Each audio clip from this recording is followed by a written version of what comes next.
All right, everybody, welcome back to the show. You'll recall in our episode on Saturday, we discussed what seemed to be imminent strikes in the works by the United States and Israel on Iran. It was said in the reporting that there was going to be major attacks on Iranian energy infrastructure, water infrastructure, bridges, really civilian infrastructure across the board, in a major act of escalation against Iran by the United States and Israel. But in a weird turn of events, in the hours after I uploaded that episode, Donald Trump came out with a Truth Social post saying that Iran has once again come begging for a deal, and that in the spirit of humanitarianism or something, he is once again going to get back to the negotiating table, and talks will commence this week. And there's really not much evidence pointing in this direction. And in order for peace to actually take place, it would require a lot of concessions by the United States, which to this point Trump has been unwilling to commit to. And that is one of the reasons that I'll get into in this episode as well, why I am very skeptical that peace is on the verge of breaking through here in this conflict. There are a number of issues that we're really no closer to a conclusion on than we were at the beginning of this conflict. So all of this today and more on the Quest for Clarity podcast. We must take back our cities and take back our culture and take back our country.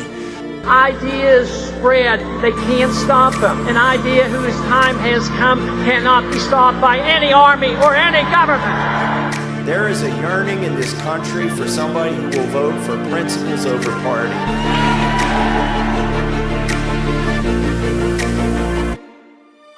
The people of this country want what they want, and they're not getting it. None of the wars we've went to over the past 20 years have been essential or necessary at all. They've all been wars of choice. They convince you that you are the government. They convince you that their war efforts are your war efforts. And our politicians are more focused on wars abroad than the money at home. That's the truth. The government is the problem.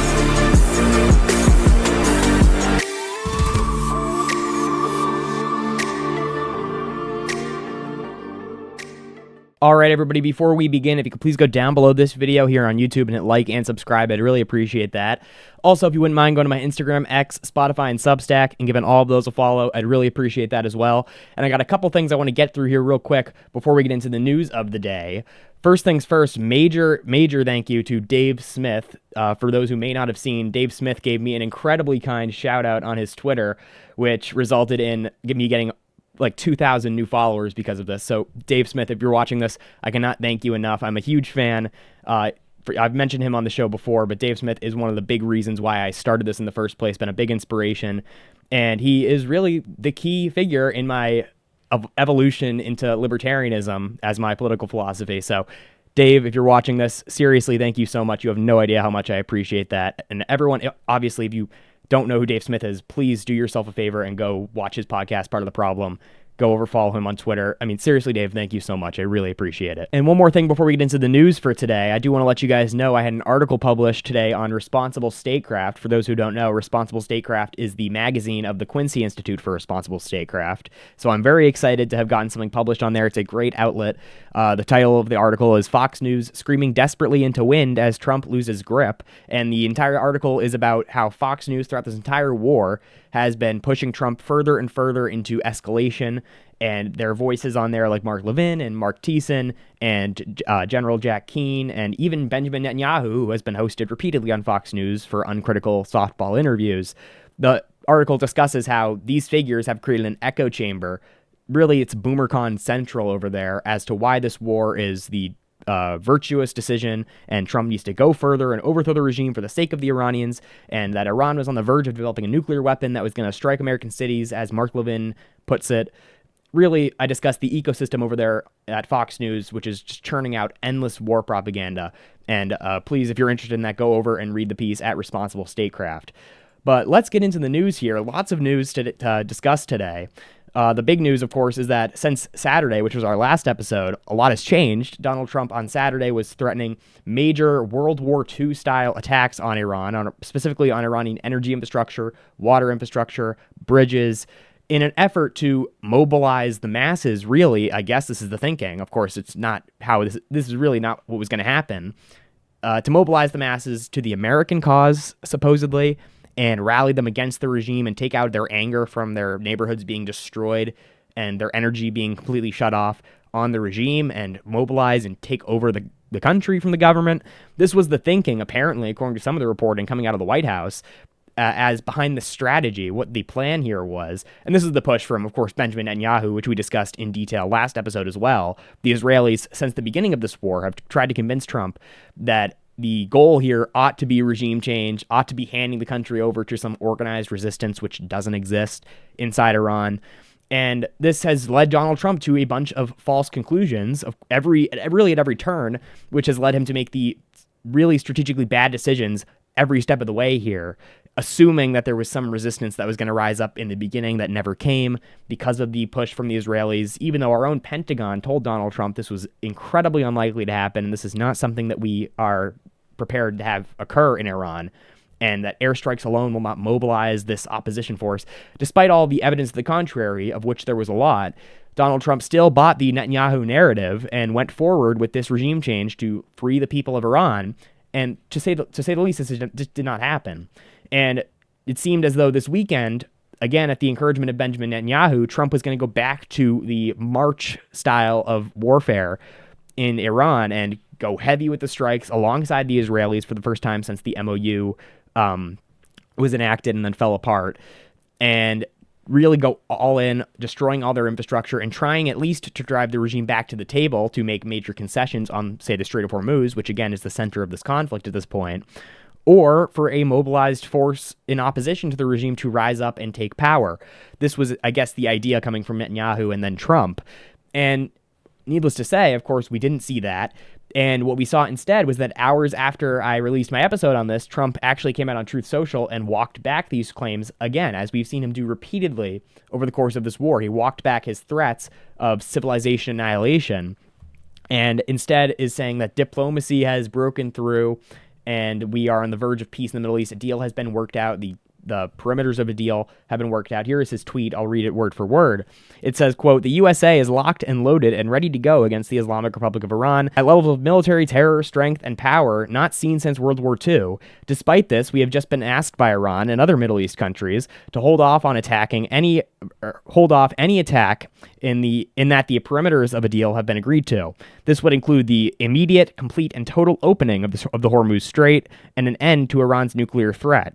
Based on this request, I have agreed for the future benefit of the world and likewise the survival of a successful and prosperous Iran to cancel the attack, subject to being able to rapidly make a deal. The country of Israel joins me in this commitment. Get to work, everybody, and get it done. Thank you for your attention to this matter." So obviously, at first glance here, this just resembles every single taco we've seen throughout this entire conflict. And for those who may not be aware, taco means Trump always chickens out. This is like Wall Street lingo at this point for what you need to take into account with every single one of Trump's decisions, specifically in these wars. Trump, once again, has backed down from these massive claims of civilizational annihilation. We saw this, most notably, on Easter when Trump was threatening to destroy the entire Persian civilization and then just would go on to back down and claim that the ceasefire has taken hold in the region.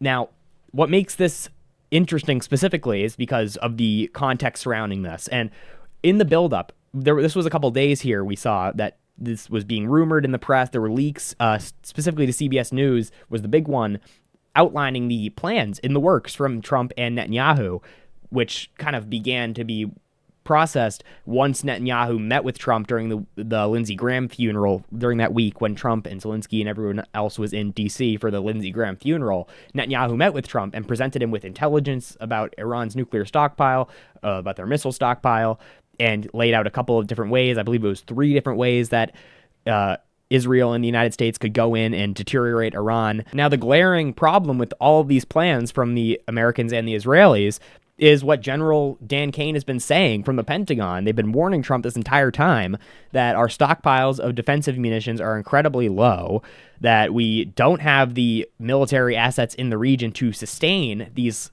type of escalation that they're trying to push for here. And we just simply don't have the arsenal remaining, or the stockpiles remaining of what we'd need, the munitions we'd need to carry this out.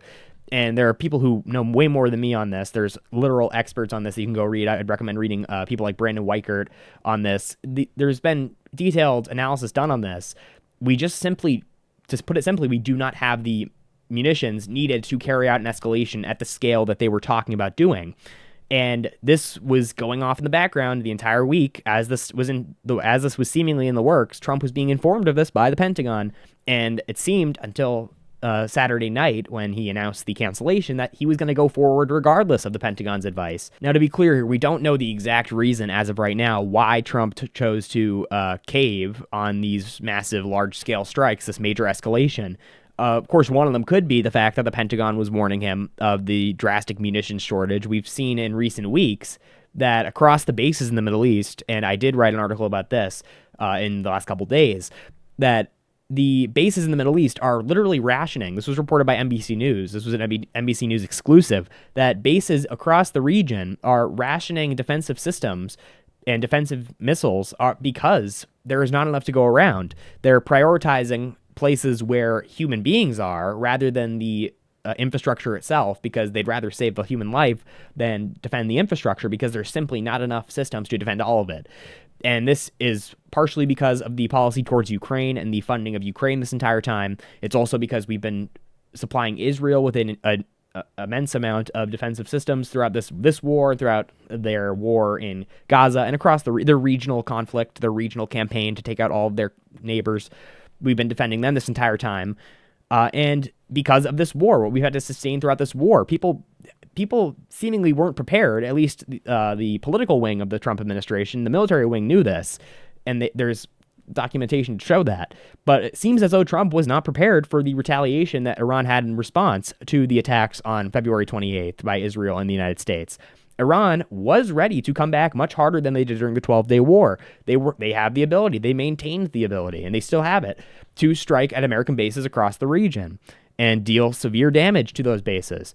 And at this point, many of those bases, to be quite honest, are just sitting ducks. And we witnessed this in Jordan, where tragically American troops were killed a couple weeks ago, totally needlessly. This did not need to happen, but it happened because they launched this war without really thinking through what the consequences would be for the troops in the region, who are sitting in these bases that do not have the proper defensive systems to defend themselves against Iranian retaliatory strikes. So this is what we've seen play out at the bases across the region.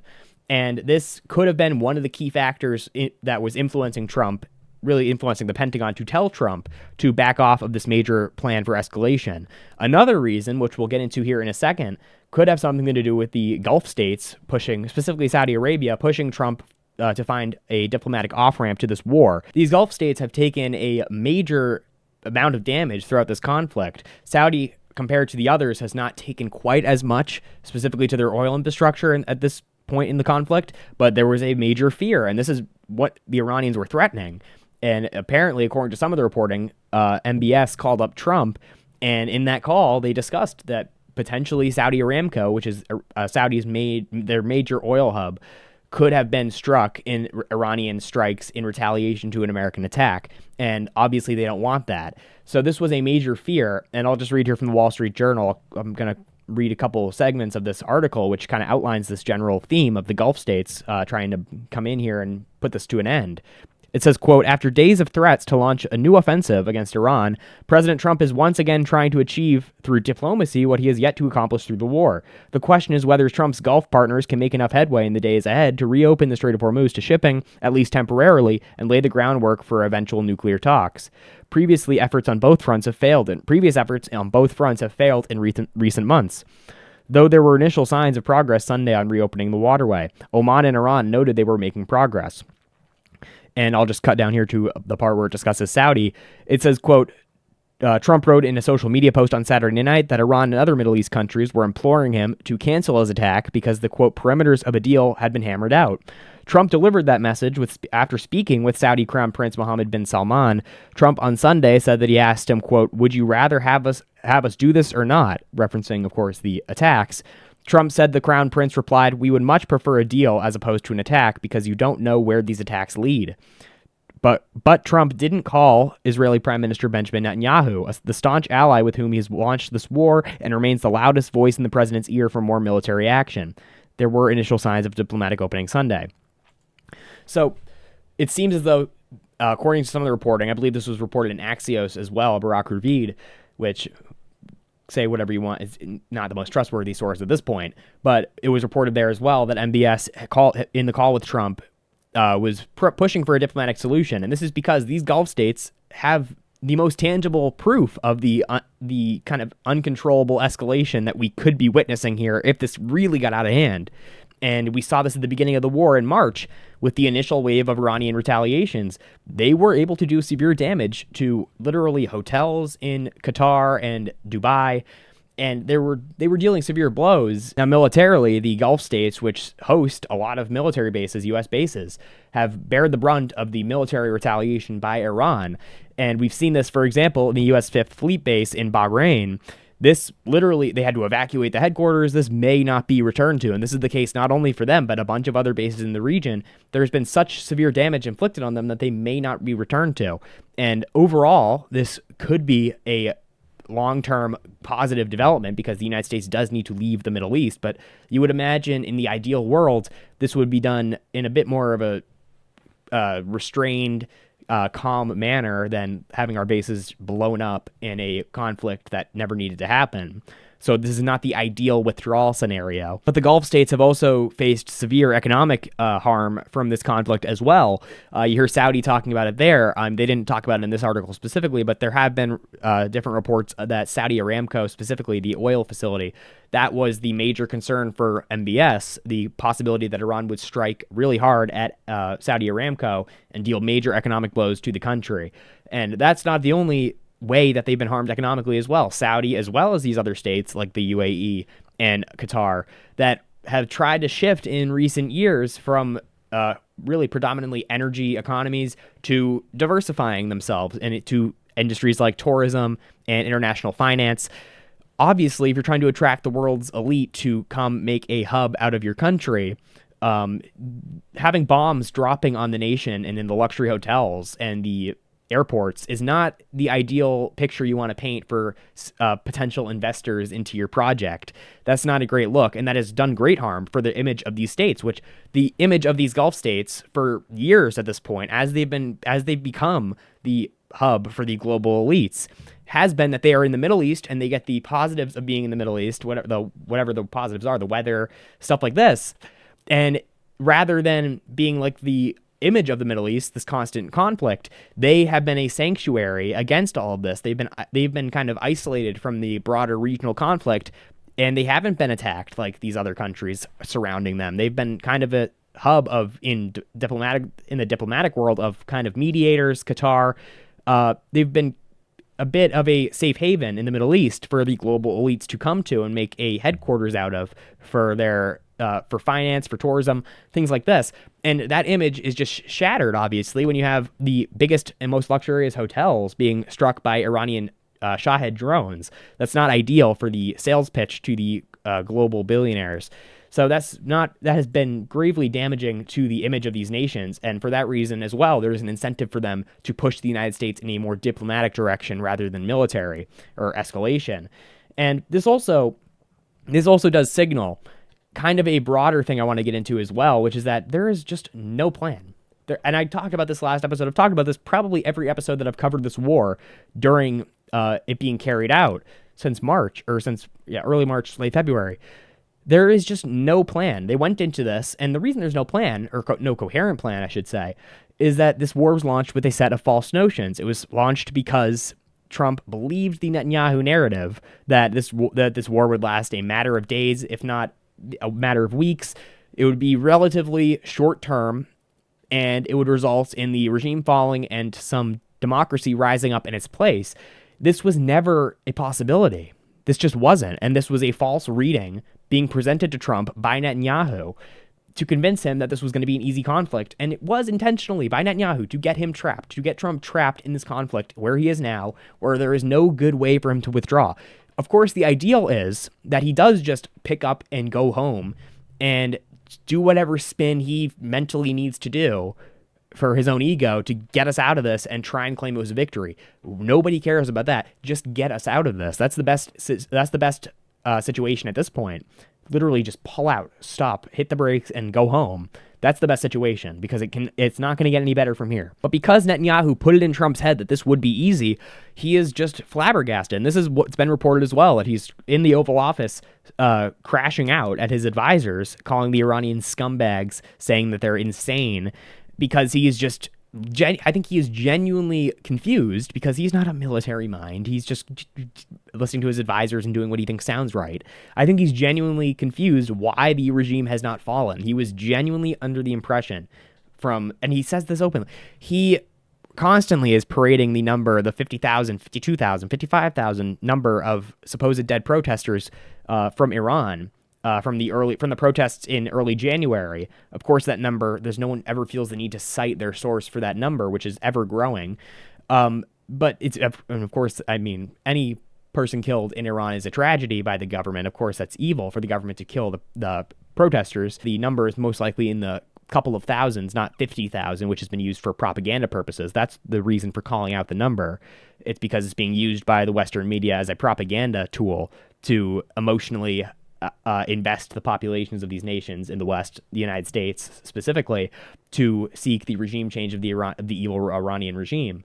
But nonetheless, Trump, based on that number, based on the mass protests, which were to a large extent propped up by Mossad and by CIA and by Kurdish forces funded by the Mossad and the CIA, these images of the protests and these the statistics he's always touting of the massive civilian death count from the Iranian government's response to these protests, this gives him the idea that the government is deeply, deeply unpopular to the point where a revolution is brewing underneath the surface, and all the United States needed to do was shake the country a bit to get the revolutionaries to organize and mobilize and overthrow the Ayatollah. This just was not going to happen. This was a totally false narrative sold to him by Netanyahu, which the Pentagon was telling him was false, yet he ignored them and went with the Netanyahu intelligence. We don't know why that is, but he always does. He always goes with the Netanyahu narrative. I don't know if he trusts them more or something. And because in order to believe the Netanyahu narrative, you must have made a bunch of false assumptions about the nature of the Iranian regime and the status of its popularity in the country, then this necessarily means that if we are to operate based on those assumptions, which are false, we're going to make a lot of bad decisions militarily and strategically. And this has led us to where we are today. This was from CNN today. It says, this is the exclusive report from CNN. It's just, I mean, it's laughable. Exclusive. U.S. military asks troops for, quote, creative and unconventional ideas to punish Iran. We're like focus grouping ideas for how to punish Iran better, for how to go about overthrowing the regime, because we're out of ideas. Sagar and Jetty put it on Twitter today correctly. He said 47 years and trillions spent for an email. I mean, this was an email sent out to staffers in the Pentagon, and I'll read it here. It says, quote, the request from a senior officer at the U.S. military command carrying out President Trump's war with Iran came in an email. We need ideas. Quote, we are looking for new, creative, and unconventional ways to pressure and punish Iran, an officer in U.S. Central Command's intelligence branch wrote in a message sent Wednesday to a broad group of military analysts, according to a source familiar with the message. A second source also said that a senior U.S. military officer sent the message last week soliciting new ideas for how to deal with Iran. The crowdsourcing style query, which military officers said was unusual over email, is one sign of the limited and potentially unpalatable options available to Trump to force Iran into a deal on his terms. Hoping to find an alternative, the official at CENTCOM kicked off the brainstorming session via email to see if anyone had any better ideas. The second source said CENTCOM is looking at everything, acknowledging it needs to reevaluate the strategy.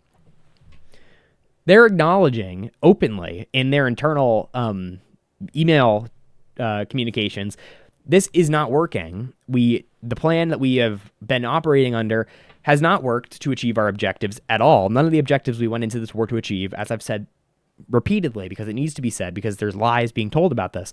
None of the objectives that were set out at the beginning of this war have been achieved. The plan at the outset was a faulty one because it was based off false assumptions about the regime. And for that reason, they are now in the form of an email soliciting advice from staffers at the Pentagon. And this is the level at which we are operating. This is the strategic genius of the Pentagon, it seems, at this point. They weren't able to stop Trump effectively from launching this war, making the disastrous, politically suicidal decision to launch this war. So now they're adjusting to the realities by asking the low-level staff at the Pentagon for creative ideas. It's like we're on a marketing campaign or something at the local coffee shop. We're looking for creative ideas to advertise our product, looking for creative ideas to wipe out the regime.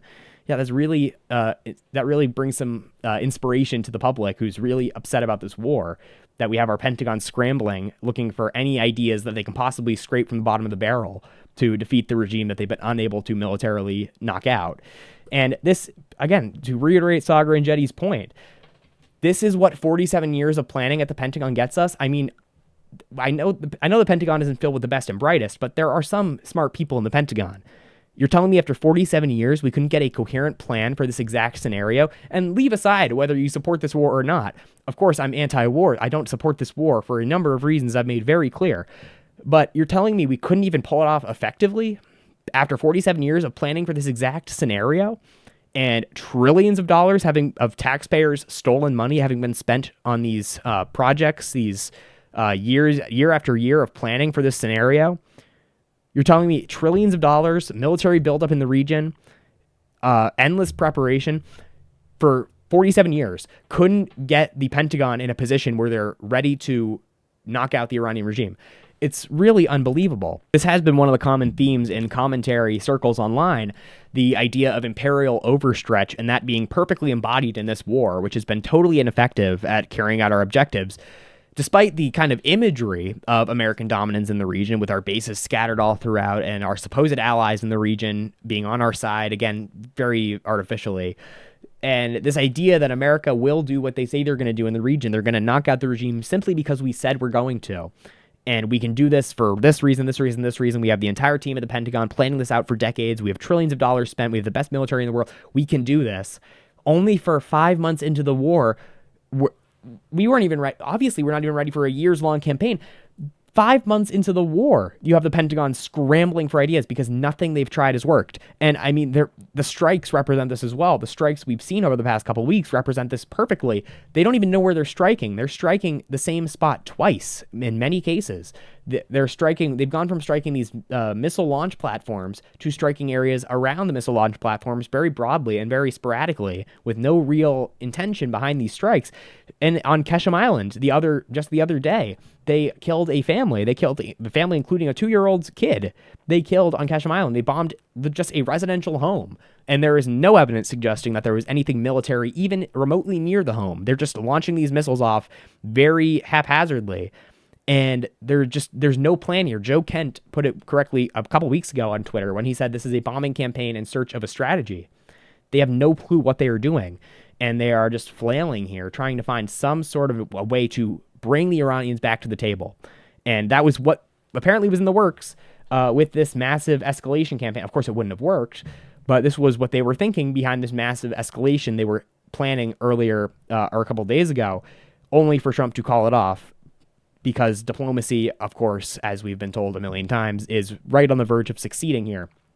And this is where we'll end off today by discussing why I am deeply skeptical of diplomacy in this situation. Of course, I want them to pursue diplomacy. Let me make it very clear. I want them to pursue diplomacy, and I want them to seriously pursue diplomacy.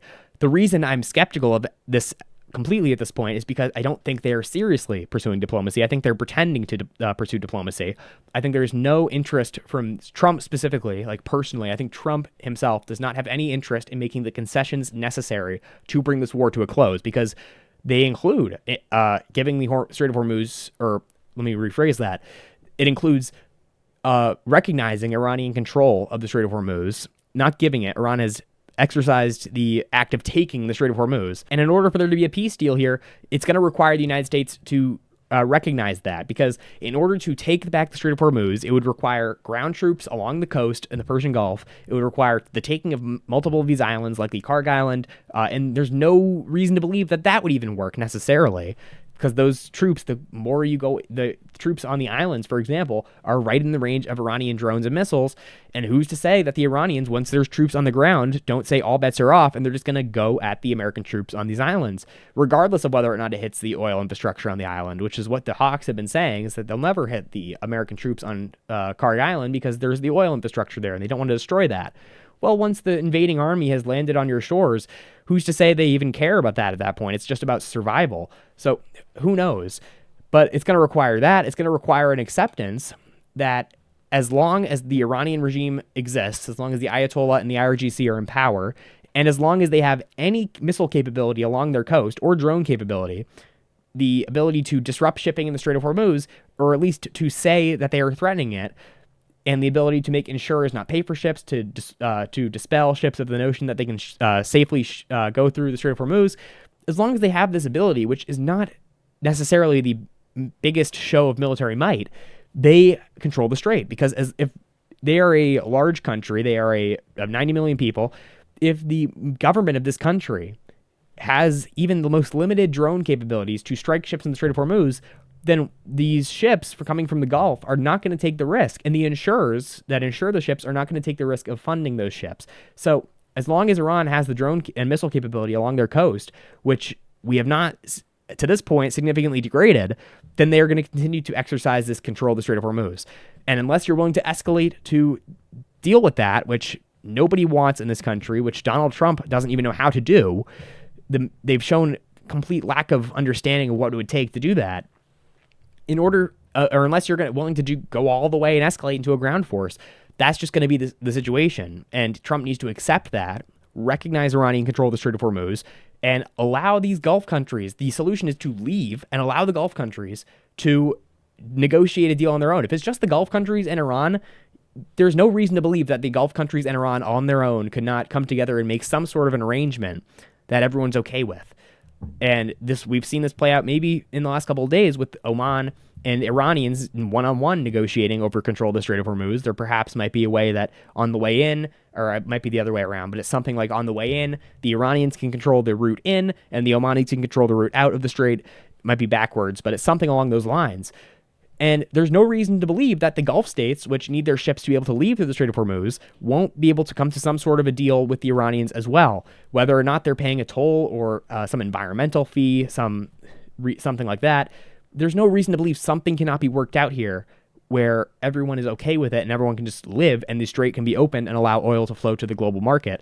Yet, for some reason, we're still under this spell as if it's a possibility. Marco Rubio has said this, Trump has said this, Hegseth has said this, that there is no time when it's acceptable for Iran to control the Strait of Hormuz. Okay, well, you can say that and proclaim that, but what are you going to do about it? There's nothing really that you can do. There's really no military solution to this. So that's what they need to understand. And if Trump is serious about a deal here, which I don't have really the strongest belief that he is, but if we are to believe that he's serious about a deal here, this is a serious turn towards diplomacy, then he needs to ignore the neocons. This is what I talked about in my Responsible Statecraft piece that came out today. He needs to ignore the neocons, specifically Fox News, specifically Mark Levin, specifically Mark Thiessen, who have been pressuring him this entire time to avoid diplomacy, as well as General Jack Keane, who's been atrocious throughout this entire war. They've been pressuring him to pursue any sort of military escalation as opposed to diplomacy. If we just bomb them a little bit harder here, if we just take this island, we can... they assume that instantly the Strait of Hormuz will open back up, Iran will just collapse like a deck of cards, and that'll be that. And again, this is based off completely false assumptions about the nature of the regime, and Trump needs to understand that. People in his ear need to make sure that he's not listening to Fox News. And if there is to be a serious effort towards a peace deal here, they need to be totally shut out of the discourse in the White House. That wing, the neocons, they need to be totally shut out of this for this to actually become a tangible peace deal. So that's what needs to happen for peace to actually bloom in the Middle East, like Trump has been claiming for months that it's on the verge of doing. So that's where we'll end it off for today. Thank you guys so much for watching. Please be sure to go down below this video and hit like and subscribe here on YouTube. And also go to my Instagram, X, Spotify, and Substack and give all those a follow. And I'll see you guys in the next episode. Have a good day. We must take back our cities and take back our culture and take back our country. Ideas spread, they can't stop them. An idea whose time has come cannot be stopped by any army or any government.